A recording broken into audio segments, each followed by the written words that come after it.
ቅዱስ ላሊበላ ካነጻቸው ውቅር አብያተ ክርስቲያናት በድንቅ የህንጻ ጥበቡ የሚታወቀው ቤተ አማኑኤል የኢየሱስ ክርስቶስ የልደት በዓል ቅኔ ማህሌት የሚጀመርበት ነው። ቤተ አማኑኤል ከሌሎች ውቅር አብያተ ክርስቲያናት የሚለይበትንና ስርዓተ ማህሌቱን በተመለከተ ጻድቁ አላምረው ተከታዩን ዘገባ አጠናቅሯል።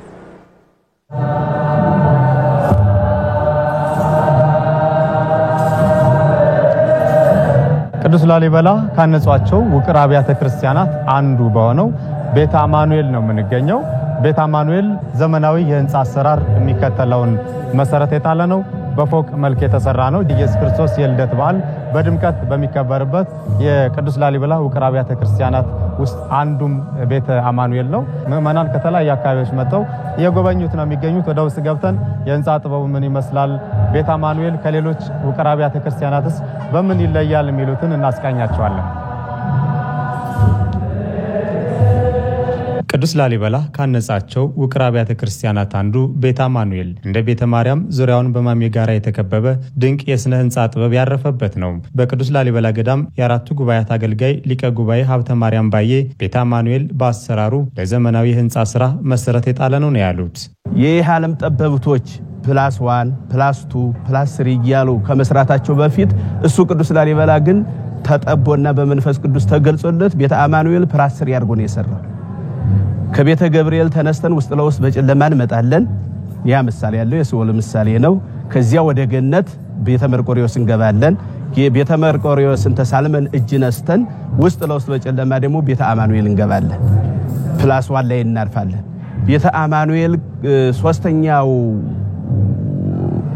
ስራው ላይ ቤተ መቅደሱን በ9 ክፍል ነው ውስጡን ከፋፍሎ የሰራው። የውስጡን ሐረጋይተ ውጭ ስታየው አንድ አይነት ነው። ቤተ አማኑኤል በጽርሐ አርያም ምሳሌ የተሰራ ነው። የጻድቁ የቅዱስ ላሊበላ የዘጠነኛ ስራው ቤተ መቅደስ ነው። ይህ ቤተ መቅደስ ሁሉም ቤተ መቅደሶች እየራሳቸው ነው። ታሪካቸውም ምሳሌያቸውም እየራሳቸው ነው። አንዱ ካንዱ አይመሳሰልም። ቤተ አማኑኤል በስፋት ሁለተኛ ቤተ መቅደስ ነው። በስፋት አንደኛው ቤተ መቅደስ ቤተ መድኃኔ ዓለም ነው።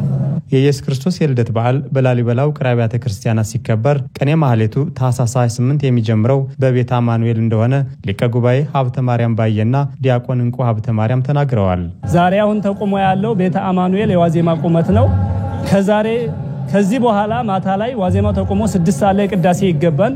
6 ሰዓት ቅዳሴ ከተገባ በኋላ ማታ 1 ሰዓት ላይ ይደወላል። 2 ሰዓት ላይ ይቆማል፣ ይጀመራል ማህሌት ስርዓተ ማህሌቱ ማለት ነው። ከተጀመረ በኋላ ሙሉ ሌሊት ያድራል። ሌሊት 12 ሰዓት ላይ ንጋት ይጠናቀቅና 12 ሰዓት በኋላ በቤተ ማርያም በዋናው በቤተ ማርያም ቤተ መቅደስ የቅዱስ ላሊበላ ሁለተኛ የመጀመሪያ ስራው በሆነችው በቤተ ማርያም ቤተ መቅደስ የዋዜማ ዶል ይሰማል። ከዛም በኋላ ማህበረ ካህናቱ የክብር ልብስ በመልበስ ወደዛ ቦታ ላይ ይሄዳሉ። ከዛም በኋላ ዋዜማው ከተቆመ በኋላ እስከ 6 ሰዓት ላይ ከጨረሱ በኋላ ከዛም በኋላ ካህኑ ወጥቶ እንደገና ማታ 1 ሰዓት የክብር ልብስ ለብሶ ወደ ውስጥ ይገባል ማለት ነው። ከዛ ሙሉ ሌሊት ተቆሞ ይታደራል። ሌሊት 10 ሰዓት ቅዳሴ ይገባል። 12 ሰዓት ይጠናቀቃል።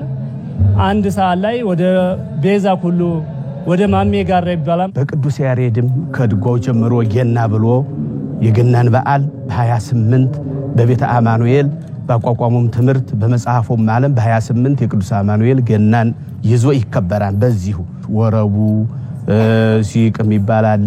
ሁሉም ቀለም የቦታ ነው። ያው ሊቃውንቱ ያን እየተፈራረቁ ሲያሸበሽቡ ሲያመሰግኑ ያድራሉ። የቅዱስ አማኑኤል ስርዓተ ማህሌት በተገቢው መንገድ አልተዋወቀም ያሉት ሊቀ ጉባኤ ሀብተ ማርያም ባዬ የኢየሱስ ክርስቶስን የልደት በዓል በላሊበላ የሚታደሙ ምዕመናንና ጎብኚዎች ስርዓቱን በቤተ አማኑኤል ተገኝተው እንዲታደሙ ጥሪ አድርገዋል። የቅዱስ አማኑኤል ስርዓተ ማህሌት ከሌላዎቹ ሁሉ ለየት ያደርገዋል። ግን የኢትዮጵያ ሕዝብ በትክክል ነው ያውቀው። ልደትን ቤዛ ሁሉን ነው እንጂ 28ን ይህ መቆሙ ማደሩን ብዙም የሚያውቀው የለም። ስለዚህ ጥሬን ማስተላልፈው አሁን ለኢትዮጵያ ሕዝበ ክርስቲያን በሙሉ ከመጡ ቅዱስ ላሊበላን እጅ ከነሱ በረከት ከተቀበሉ አይቀር ቤተ አማኑኤልን ከዋዜማው ጀምረው እስከ ሌሊቱ አዳር ተሳታፊ ቢሆኑ 28 በደመቀ ሁኔታ በልዩ ሁኔታ ስለሚከበር ይሄን ክብረ በዓል ተሳታፊ ቢሆኑ በቅዱስ ላሊበላ ስም ጥሬን አስተላልፋለሁ።